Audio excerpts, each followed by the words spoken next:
Have you noticed this? Sometimes the leaders who care the most carry the most. And over time, caring can quietly become carrying. Those two things sound similar. They're very different. One of the pressure patterns I see most often in coaching isn't that leaders don't trust their people. It's that they still measure their own value by what they personally carry. It often shows up in small moments. Your team has discussed the issue, they've weighed the options, they're ready to move. Then someone looks across the table and asks, "What do you think?" You answer. You usually do.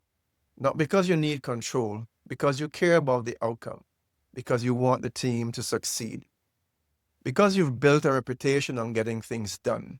It feels responsible. But every time you step back into the decision too quickly, you teach the team something. You teach them that the safest place for the final responsibility is still with you.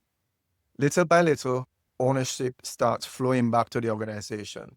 The team becomes more cautious, decisions become slower, you become busier, not because your people aren't capable, because you've unintentionally taught them where the responsibility really lives. I've seen that pattern in myself.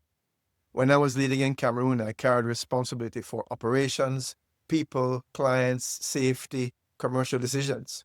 The role demanded a great deal. And looking back, I can also see I carried some things longer than I needed to. When I eventually left, I was incredibly proud of what we'd built. I was also burnt out. That experience taught me something I still see today. Capable leaders rarely burn out because they don't care. They burn out because caring quietly becomes carrying. Once I recognized that pattern, the question changed. It stopped being, "How can I carry this well?" It became, "Who needs the opportunity to carry this now?" That's a very different leadership conversation.